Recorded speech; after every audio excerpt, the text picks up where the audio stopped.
àwọn èèyàn ni wọ́n jẹ́ kí èèyàn fẹ́ ṣe wọ́n lórí mọ́ wàláì. Ìyá Sọló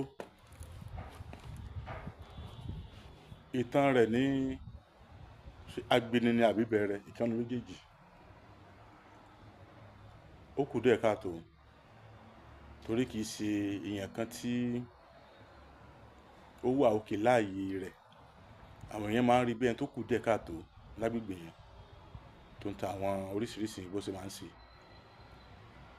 Ọlọ́run wa ní kí àìmọye àwọn èèyàn náà tó dàbẹ́ tí social media gbé tí TikTok tó ṣèrànlọ́wọ́ gidi fún tó ń tí ẹ̀bùn tó wá ní àwọn nǹkan yẹn bó ṣe máa ń ṣe yẹn ṣe àpé wèrè ló tàjù báyìí sí. Àwọn tán ní ọpọlọ gan tán dẹ̀ ṣe tán ní good content tí wọ́n ń ṣe gan wọn ò fẹ́ go viral bí àwọn tí ò dá pé mọ́. Ìyá Sọló ó wá ń ṣe bó ṣe ń ṣe yẹn Qdot wá rí pé òun ó future ẹ̀ láti jẹ́ kí wọ́n mọ̀ nǹkan gbàkànwó kan ó dẹ̀ ṣe bẹ́ẹ̀ fún àwọn èèyàn mọ̀ ó trend láti bẹ̀ lọ ẹni tí ó gbé sófin tí ó lọ perform bẹ́ẹ̀ ẹni tí ó lọ gbá ẹni tí ó lu àwo kòkò àsásùn ibẹ̀ náà ni Portable náà ti rí. káti àhàzùn pé lóòótọ́ ni Qdot fún ọ ní 30,000 tó fi appreciate. Ǹjẹ́ Ìyá Sọló tí ì rí owó tó ju 30,000 lọ látara pé Qdot ọkọ̀ mú wọ studio bíi star ìràwọ̀ gbé ọ jáde dandan ni wàá ti rí kódà kó mọ̀ fún ọ ní 1 naira àlùbáríkà tó ti rí lára Qdot ó ti ju kó gba anything lọ́wọ́ ẹ̀ lọ. Ṣùgbọ́n púpọ̀ àwọn èèyàn wọn yìí ní làákàyè wọn ní ìròrí tó pọ̀ ọ̀tọ̀ ni tí wọ́n àwọn ọmọ gbọ́rọ̀ sí torí pé ká lè bàbá kan jẹ́. Ká ní Portable fún ẹ 20,000 naira àwọn ògo tó bá rìn yẹn ó ti sọ ìwọ náà dògo àkọ́kọ́. Ẹlẹ́ẹ̀kejì ni wípé ó ti ní rank. Àwọn kan tún wá máa ṣe kí ni wọ́n wá máa pè ẹ́ láwọn concert gidi tí wọ́n ti wá máa rí owó gidi táwọn yẹn ò fún ẹ. Kọ́mọ wulẹ̀ ó mọ iye àwọn tí wọ́n jẹ́ olórin hip hop tí wọ́n fẹ́ future ru Qdot yẹn tí ò dá wọn lóhùn tán sì lówó lọ́wọ́. Ó mọ àwọn tí ó jẹ́ àwọn tí wọ́n jẹ́ olórin tán fẹ́ future Portable tí wọ́n tún ní owó lọ́wọ́ tí wọ́n dẹ̀ wà òkè tó kórè wọ́n pé tí ò dá wọn lóhùn. Àánú lórí gbà ìwọ kọ́ wá ní wàá máa lọ sórí social media àbí táwọn kan mọ̀ ṣe interview fún ẹ tó mọ̀ ní wọ́n fún ẹ lówó 20,000 30,000 náà fún ẹ. Àzìn níbo ni kí ló dé tẹ̀yìn èèyàn mọ́ kí ló tí ẹ̀ kí ń ní ìròrí wípé àánú lẹ rí gbà opportunity ló ní ló fi ń bá ru Qdot wọnú studio lóòótọ́ wọn yìí sọ lọ́hùn ṣùgbọ́n a lò wọ́n fún ẹ. Àwọn tán bá jẹ́ family ẹ̀ tán jára lé ẹ̀ wọ́n mọ̀ wípé level ẹ ti yàtọ̀. A lo Portable fún ẹ láti tún gbé ọ jáde sí tẹ̀wájú ni ó túmọ̀ sí pé ibi tó ń lọ sí kùn wájú kò wáyé kó tí mọ̀ láwọn tí wọ́n ràn ẹ́ lọ́wọ́ yẹn pé wọ́n ò fún ẹ lówó wọn ò ṣe kankan fún ẹ. Àmọ́ iye celebrity mi ò lè gbà kó súnmọ́ òun pẹ̀lú bóyá àwọn kan ṣe mú ẹ kiri yẹn.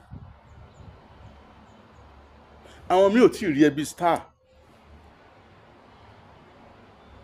So àwọn tán wá rí ẹ táwọn wò pé káwọn ṣe ìrànlọ́wọ́ fún ẹ ó gbọ́ Qdot ní òun mistake pé òun ṣe nǹkan tóun ṣe fún ẹ Ìyá Sọló. Èsì tẹ̀yìn èèyàn kì í sábà ní làákàyè. Kí ló fà á?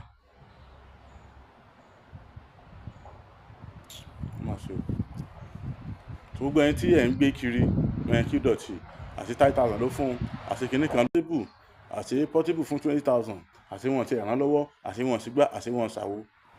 Ẹ rántí wípé àwọn kan wà tí wọn ò tiẹ̀ ṣe kankan. So àwọn tí wọ́n á ṣe tán gbé jáde yẹn wọ́n sì ìrànlọ́wọ́ tán ṣe fún ojú kan fún 1 million naira lọ. Torí tí ó mọ̀ jẹ ẹ wo K1 Junior mò ń post ẹ̀ bí sẹ́ bá lọ èmi ni màá kọ́ gbé àmọ́ èmi ni wọ́n á send sí mi kó nǹkan tó post ẹ̀ nígbà tó dé tí ó dé ọ̀dọ̀ Alhaji Wasiu Ayinde iṣẹ́ ẹ̀ wá yàtọ̀ àwọn èèyàn ẹ̀ṣẹ̀ wá ń pè é. So kí K1 The Ultimate ó máa wulẹ̀ fún ní 1 naira tí wọ́n ti ṣe fún yẹn ti ju kán fún un ní owó lọ, òun ló mọ iye tó ti ń rí, òun náà ti ń gba millions látara wípé K1 The Ultimate ṣe kí ni wọ́n gbé jáde, wọ́n bá ṣe fídíò, ó kọrin stage wọn lásán, àlùbáríkà ti wọ̀ ọ́. Káwọn kan máa jẹ́ lọ́la ní sìn pé K1 K1 tilẹ̀, K1 Julio ní kẹ́ máa pè ẹ fẹ́ kó bọ́mọ ọlọ́mọ nìyẹn, bọ̀ ibẹ̀ yẹn kọ́ ni mò ń lọ. Ẹni tó bá ṣe nǹkan fún yín ẹ máa appreciate wọn, ẹ má nítorí pé àwọn fún yín lówó ẹ gbà wípé wọ́n ti ìwọ̀n bá tọ́lọ́run nìkan ṣe fún yín yẹn, tẹ bá nígbàgbọ́ ẹ sì máa jẹ lọ ó ju owó tó yẹ kán fún yín lọ. Bàbá kan bẹ nílùú Ọ̀yọ́ Aláàfin, Ifábùkọ́lá Ifáglory Àtàndá olórí àbọ̀là, ẹ bọ̀ rí ni ẹ bọ̀ fà ni, ẹ̀yin náà kàn sí wọn lọ́yọ̀ náà wà, ìlú Péjú wà Sábò Ọ̀yọ́ Aláàfin, gbogbo tí bóyá iṣẹ́ yóò lọ dédé kò tiẹ̀ wá yé yín mọ́ 2026 tó wà wájú yìí, ẹ̀yin náà kàn sí wọn, ẹ ṣeun. àṣeyẹ lálákọ̀ máa ń ṣe pọ̀ ilé ẹ bá ṣàṣe lágbára Ọlọ́run bá o lágbára Ọlọ́run bá Ifábùkọ́lá Ifá mi ìgbèrè bàbá mi kẹpẹ́. Bẹ́ẹ̀ ni o Ẹlẹ́dùmarè fi àṣẹ wí bẹ́ẹ̀ jẹ́ bẹ́ẹ̀ sí ewé àtẹ̀gbò, ṣùgbọ́n ó ní àwọn ẹ̀dá kan tẹ́lẹ́dùà fi rán wípé kí wọ́n máa fi tú kí wọ́n sì máa fi ṣiṣẹ́ ìwòsàn. Àdúpẹ́ o Ẹlẹ́dùmarè ó ṣeun, ẹja tó ń da ibú làmú òjò apá lọ. Babaláwo Ifábùkọ́lá Ifáglory Àtàndá olórí àbọ̀là ní Èdùmarè ń lò lọ́wọ́lọ́wọ́ láti kojú gbogbo àìsàn àti ìdí ayé gbogbo tó ń da ọmọ ènìyàn láàmú. Àbá ẹ bá mi ká lọ o, sọ́dọ̀rọ̀ Àtàndá olórí àbọ̀là, gbèsòrò débẹ̀ dandan yóò dẹ̀rọ̀ o. Gbogbo ayé ló lọ síbẹ̀ o. Irú ìṣòro àìsàn wo ni tiẹ̀? Àìníṣẹ́ gidi lọ́wọ́, ìpọ́njú, ìkórira, promise and fail, ìjákulẹ̀ lẹ́nu iṣẹ́, kí èèyàn ṣiṣẹ́ kó má lákọjọ. Ogun ni àìrọ́mọbí, àìrọ́kọ tàbí aya rere fẹ́, oyún ìjó tàbí oúnjẹ ojú oorun. Báwo ra rẹ̀ ràn? Fẹ́fì ojú kó jàǹkárí wọ̀.